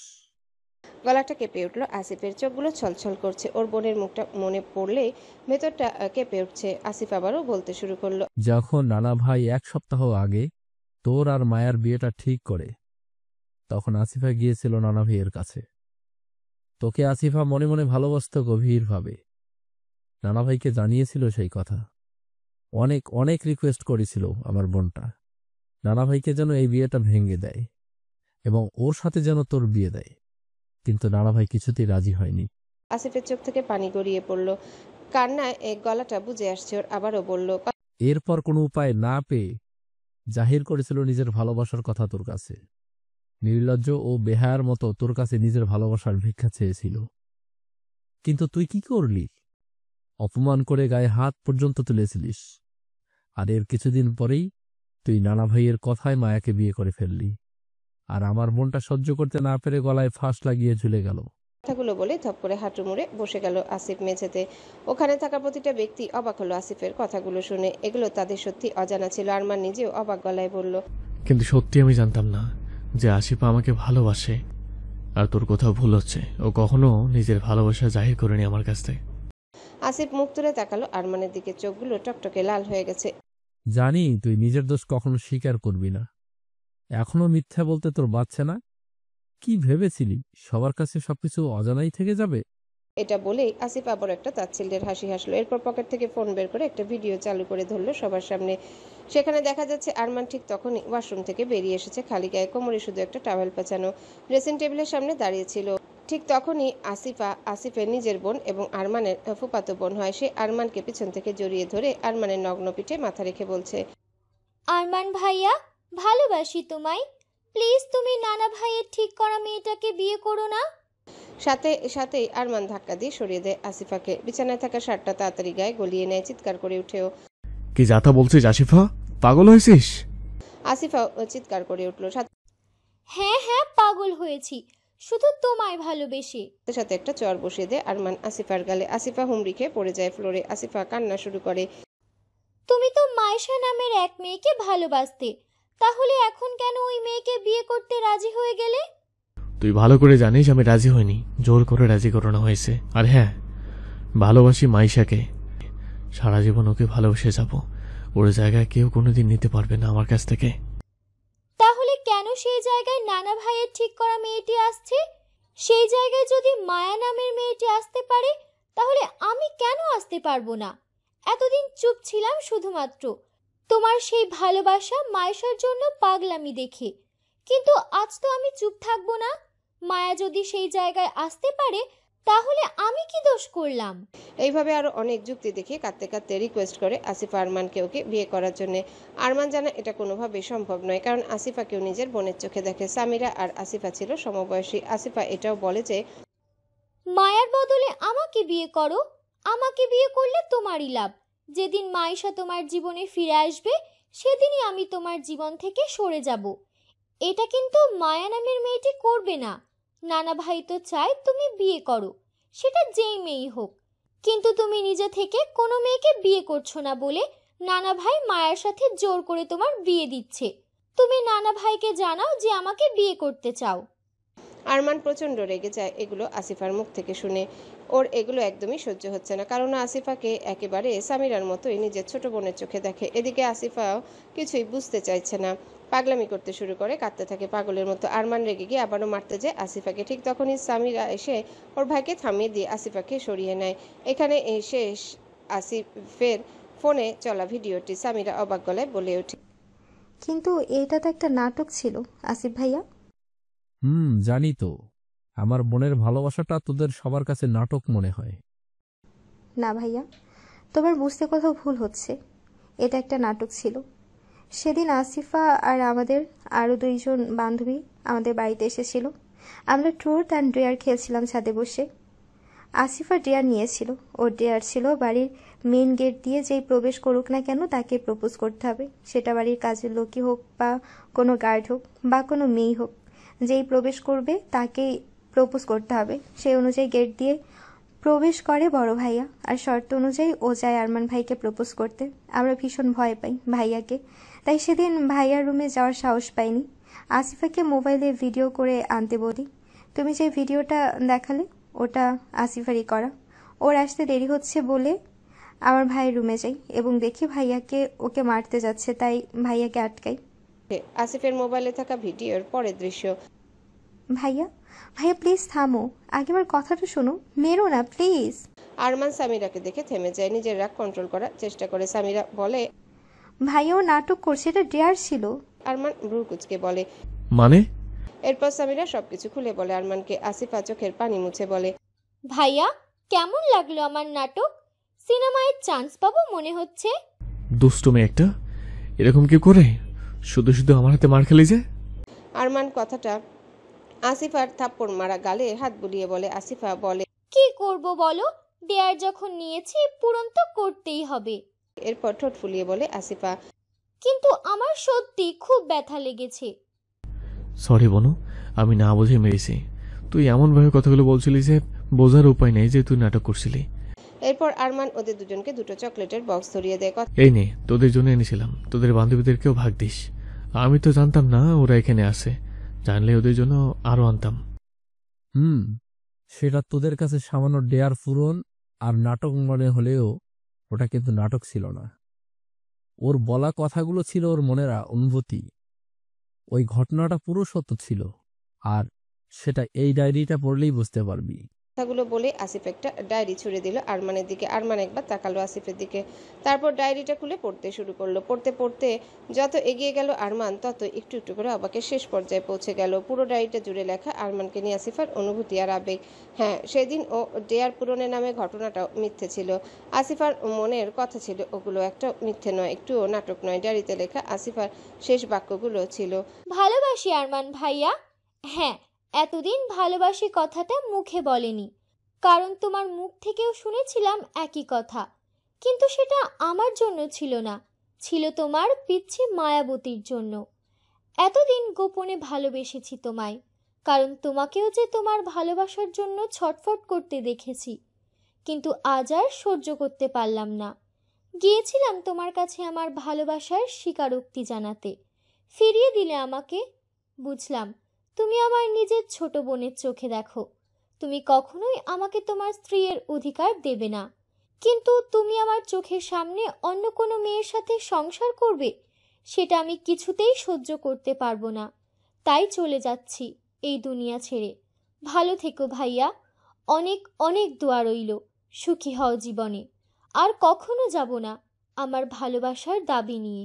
আরমানের চোখ থেকে পানি গড়িয়ে পড়লো। মেয়েটা যে ওকে এতটা গভীরভাবে ভালোবাসতো সেটা কখনোই বুঝতে দেয়নি। হ্যাঁ, সেই দিনে সেই ডিয়ার পূরণের নামে করা নাটকটাও ওর কাছে নাটক মনে হয়নি প্রথমে, কারণ ওর বলা কথাগুলোতে একরকম জোর ছিল, একটা অধিকার ছিল, অনুভূতি ছিল, কিন্তু এগুলো নিয়ে আর মাথা ঘামায়নি, কারণ এমনিতে ওর মাথাটা পুরো ঘেটে ছিল। দাদু তখন জোরাজুরি করছিল মায়াকে বিয়ে করার জন্য। আসিফা সুইসাইড করার পরও ও আর এগুলো ভেবে দেখেনি কোনোদিনও। কারণ এগুলো যে সত্যি ওর ভাবনার বাইরে ছিল। এদিকে আসিফ নিজের বোনের কথা ভেবে এতটাই ভেঙে পড়েছে যে ও খেয়াল করলো না আরমানের দড়ি দিয়ে বাঁধা থাকা হাত কিভাবে খুললো। আবির, আয়ান, সামিরা আসিফের গুন্ডাদের হাতে বন্দি, তখনও ছটফট করছে ওরা ছাড়া পাওয়ার জন্য। আবির বলল, কিন্তু এতে আরমানের কি দোষ? ও কিছুই জানতো না, আর না তো তোর বোনকে সুইসাইড করতেও বাধ্য করেছিল। আসিফ চিৎকার করে উঠল, হ্যাঁ হ্যাঁ, সব দোষ আরমানের। আজ যদি সেদিন ও আমার বোনকে ফিরিয়ে না দিত তাহলে আমার বোন সুইসাইড করতো না। যদি সেদিন ওর আর মায়ার বিয়েটা না হতো তাহলে আজ আমার বোন বেঁচে থাকতো। মায়াকে বিয়ে করেছে বলেই আমার বোন বাধ্য হয়েছে সুইসাইড করতে। আসিফের চোখেও পানি আর মুখে এক ভয়ঙ্কর হিংস্রতা। আরমানের চোখের পানি দেখে তাচ্ছিল্য হেসে বলল, এখন চোখ দিয়ে পানি আসছে তাই না? তবে এই চোখের পানি আমার বোনের জন্য না ফেলে তোর মায়াবতীর জন্য জমিয়ে রাখ। ঠিক যতটা কষ্ট আমার বোন পেয়েছে ঠিক ততটা কষ্ট তোর মায়াবতীকেও দেব। ঠিক যতটা ছটফট আমি করেছি ততটা ছটফট তুইও করবি। বুঝবি আপন মানুষ হারানোর কষ্ট। কি ভেবেছিস আমার বোনকে কষ্ট দিয়ে শেষ করে দিয়ে তুই নিজে সুখী থাকবি? আর সেটা আমি হতে দেব কখনো না। এরপর আসিফ একটু ঝুঁকে ধীরে কিন্তু সবার শোনার মতো আওয়াজে বলল, একটা সিক্রেট বলি, নানা ভাইও না এমনি এমনি মারা যায়নি, তাকেও আমি শেষ করেছি। একটু একটু করে পয়জন দিয়ে শেষ করে দিয়েছি তাকে, কারণ নানা ভাইও ছিল সমান দোষী। আসিফা প্রথমে নানা ভাইয়ের কাছেই গিয়েছিল, কিন্তু নানা ভাই ফিরিয়ে দিয়েছিল। অথচ চাইলে নানা ভাই কিন্তু পারত তোকে আর আসিফাকে মিলিয়ে দিতে, কিন্তু সেটা সে করেনি, তাই তাকেও শেষ করে দিয়েছি আমি। বলেই পাগলের মতো হেসে উঠল আসিফ। এরপর আবার বলল, মনে আছে সেই মায়ার আর তোর ভয়ঙ্কর অ্যাক্সিডেন্টের কথা? সেটাও আমি করিয়েছিলাম। তারপর ওই যে মায়াকে ড্রাগস দেওয়া, সেটাও আমি দিতে বাধ্য করেছিলাম ছোট মামিকে, ব্ল্যাকমেইল করে সবার অজান্তে। ওই যে তোদের বিয়ের আগের দিন রাতে রুবির জায়গায় মায়ার থাকার কথা ছিল, কিন্তু কাকতালীয়ভাবে মায়ার জায়গায় রুবি চলে আসে এবং আমার সমস্ত প্ল্যান ভেস্তে যায়। কিন্তু এখন আমি তোর মায়াবতীকে তোরই চোখের সামনে শেষ করব। তুই শুধু দেখবি আর ছটফট করবি। বলেই হেসে উঠল আসিফ। আরমান ধীরে ধীরে উঠে দাঁড়ালো। আরমানের বসে থাকা চেয়ারের পিছনে ঘাপটি মেরে বসে থাকা রুবিকে উদ্দেশ্য করে বলে উঠল, থ্যাঙ্কস রুবি। আরমান উঠে দাঁড়ালো। রুবি কিছু বলল না, শুধু একটু হাসলো। আসিফ হুঙ্কার ছেড়ে উঠল, বিশ্বাসঘাতক! তোর জন্য, শুধুমাত্র তোর জন্য আমার প্ল্যান নষ্ট হয়েছিল, আর এখন তুই আরমানকে হেল্প করছিস? তোকে আমি কিছুতেই ছাড়ব না। আরমান এগিয়ে গেল জ্ঞানহীন মায়ার দিকে ওকে মুক্ত করার জন্য, কিন্তু তার আগে আসিফ ধরে ফেললো আরমানকে। ওদের দুজনের মধ্যে হাতাহাতি শুরু হলো। আসিফের 5 জন গুন্ডা ছিল, 2 জন আবিরকে, 2 জন আয়নকে আর 1 জন সামিরাকে ধরে আছে। আসিফ ওর গুন্ডাদের উদ্দেশ্যে বলল, হা করে দেখছিস কি? একজন এদিকে আয়, হেল্প কর আমায়। আরমানকে আটকাতে হবে। আবিরকে ধরে থাকা একজন এগিয়ে গেল আসিফকে হেল্প করার জন্য। আরমান একাই যথেষ্ট ওদের দুজনকে কাবু করার জন্য। আরমানের সাথে ওদের দুজনের মারামারি শুরু হলো। ওরা দুজন মিলেও পেরে উঠছে না আরমানের সাথে। এদিকে গুন্ডাগুলোর হাতে ছিল বন্দুক, কিন্তু আবির খুব ভালো করে জানে এটা শুধু ভয় দেখানোর জন্য, এটা ওরা ব্যবহার করবে না। আবিরকে ধরে থাকা সেই গুন্ডাও সাথে আবিরের ফাইট শুরু হলো। আবিরও তাকে কাবু করে ফেললো নিমিষে। এদিকে রুবি একটা মোটা লাঠি নিয়ে এসে আয়নকে ধরে থাকা একজন গুন্ডার মাথায় বাড়ি দিল। এতটাই জোরে বাড়ি দিয়েছে যে মাথা ফেটে গলগল করে রক্ত পড়তে শুরু করেছে। সেই গুন্ডা মাথা ধরে মেঝেতে বসে পড়েছে। একজন পড়ে যেতে আয়ান দ্বিতীয়জনকে কাবু করে ফেললো। এদিকে সামিরা সবাইকে ফাইট করতে দেখে নিজেও কিছু একটা করার কথা ভাবলো, কিন্তু বেচারি পাখির ছানার মতো শরীর নিয়ে এই হাতির মতো মানুষগুলোর সাথে তো আর ফাইট করতে পারবে না, তাই নিজের দাঁতগুলোর ব্যবহার করলো। খুব জোরে কামড় বসালো ওকে ধরে থাকা গুন্ডাটার হাতে। এই সুযোগে রুবি তার মাথাতেও দিল একবারই। সব গুন্ডাগুলো ইতিমধ্যে কাবু হয়ে গেছে। এখন শুধু আসিফ আর আরমানের মধ্যে ফাইট চলছে। ঠিক তখনই 30-40টার মতো পুলিশ বিলবিল করে ঢুকে গিয়ে চারিপাশে ঘিরে ধরে ফেললো আসিফকেও। অফিসার নিজে থেকেই বলে উঠলেন, অনেকক্ষণ আগেই এসেছি আমি, তবে আমার ফোর্স আসেনি, তাই আমি অ্যাটাক করতে পারছিলাম না। সবকিছু নিজের কানে শুনেছি ওনার বলা কথাগুলো। আপনার কোনো চিন্তা নেই, আমি নিজে সাক্ষী দেব ওনার বিরুদ্ধে। কঠিন সাজা হবে ওনার। আসিফকে বেশ কিছু পুলিশ ধরে আছে। রাগে পুরো ফসফস করছে। মনে হচ্ছে শরীরে একসাথে অনেকগুলো দানবের শক্তি ভর করেছে। আমি থাকতে তুই তোর মায়াবতীকে নিয়ে সংসার করবি, সেটা কিছুতেই হতে দেব না। তোর মায়াবতীকে আমি শেষ করেই ছাড়ব। কথাটা বলেই কোনো রকমে পুলিশের ধরে থাকা হাতটা একটু সামান্য বাড়িয়ে একজন পুলিশের কোমরে থাকা রিভলভার কোনো রকমে বের করলো। তারপর কোনো কিছু না ভেবেই তাক করলো মায়ার দিকে। সাথে সাথে একটা বিকট আওয়াজ আর থমকে গেল চারিপাশ। চিৎকার করে উঠলো দুইজন, একজন মায়াবতী আরেকজন রুবি বলে। হ্যাঁ, রিভলভার মায়ের দিকে তাক করলেও মায়ের রিভলভার থেকে বেরোনো গুলির মাঝে এসে দাঁড়িয়েছে রুবি। এদিকে আসিফ নিজেই যেন হতভম্ব হয়ে গেছে। অফিসার তাড়াতাড়ি করে আসিফের হাত থেকে রিভলভার কেড়ে নিল। এদিকে ততক্ষণে রুবির দেহ লুটিয়ে পড়েছে মেঝেতে। আবির এই দৃশ্য দেখে মুখের ভাষা হারিয়ে ফেলেছে। রুবি বলে চিৎকার দিয়ে আবির রুবির মাথাটা নিজের কোলে তুলে নিল। আবির অনবরত রুবির গাল হাত দিয়ে ঝাঁকাতে থাকলো। রুবির শ্বাস তখন ওঠানামা করছে, ক্রমশই ধীর হয়ে আসছে। গুলিটা সরাসরি রুবির বুকের বাঁ পাশে অর্থাৎ হাট বরাবর এসে লেগেছে। আবিরের চোখ বেয়ে অনবরত পানি পড়ছে, হাঁসফাঁস করছে। আবির পাগল প্রায় হয়ে বলতে থাকলো, এই বোকা পাখি, তোমার কিচ্ছু হবে না। আমি আবির থাকতে তোমার কিচ্ছু হতে দেব না। তুমি শুধু চোখটা খুলে রাখো। আল্লাহ তোমাকে অন্যের করে দিল, যেটার বিরহ আমি শেষ হয়ে যাচ্ছিলাম। আমি তো দূর হতেই তোমার সুখ দেখতে চেয়েছিলাম বোকা পাখি। আমার মনের দুয়ার তোমার জন্য আজীবন খোলা ছিল। তুমি জীবনের শেষ প্রান্তে এসেও যদি আমার হতে চাইতে, তবে আমি তোমাকে ফিরিয়ে দিতাম না। তুমি যে অবস্থাতেই থাকো না কেন, আমি ঠিক সেই অবস্থাতেই তোমাকে গ্রহণ করে নিতাম। তোমার কিচ্ছু হবে না বোকা পাখি, আমি তোমার কিচ্ছু হতে দেব না। আমার অপেক্ষাতে সহজে শেষ হতে পারে না বোকা পাখি। তারপর আবির চিৎকার দিয়ে আরমানকে উদ্দেশ্য করে বলল, আরমান, অ্যাম্বুলেন্সে খবর দে। আমার বোকা পাখির কিছু হতে পারে না। ওর কিছু হলে আমি শেষ হয়ে যাবো আরমান, আমি শেষ হয়ে যাব। আরমান আসিফ ও গুন্ডাদেরকে পুলিশের হাতে ছেড়ে দিয়ে দ্রুত অ্যাম্বুলেন্সে খবর দিল। এদিকে অবস্থা দেখে সামিরাও দ্রুত ওদের কাছে ছুটে এসেছে। সামিরাও অনবরত কান্না করে চলেছে। এসে আবিরের কোলে থাকা রুবির মাথার কাছে গিয়ে বলল, কিছু হবে না তোমার আপু, মনোবল রাখো, অ্যাম্বুলেন্স চলে আসবে এক্ষুনি। জোরে জোরে শ্বাস নাও, তোমাকে ছাড়া আমার আবুল ভাই যে শেষ হয়ে যাবে। তোমাকে বাঁচতে হবে যে কোনো মূল্যে, আমার আবুল ভাইয়ার জন্য তোমাকে বাঁচতেই হবে। এতটা নিষ্ঠুর হতে পারো না তুমি। এদিকে রুবির শ্বাস প্রশ্বাস ক্রমশই ধীর হয়ে আসছে। অনেক কষ্টে কাঁপা কাঁপা কণ্ঠে বলল, আমাকে ক্ষমা করে দিবেন আবির বাবু, আমি সত্যিই ভাগ্যবতী। তাই তো আপনার মতো মানুষের মনে একজন সাধারণ মেয়ে হয়েও জায়গা পেয়েছি, ভালোবাসা পেয়েছি। কিন্তু আমি আপনার যোগ্য না।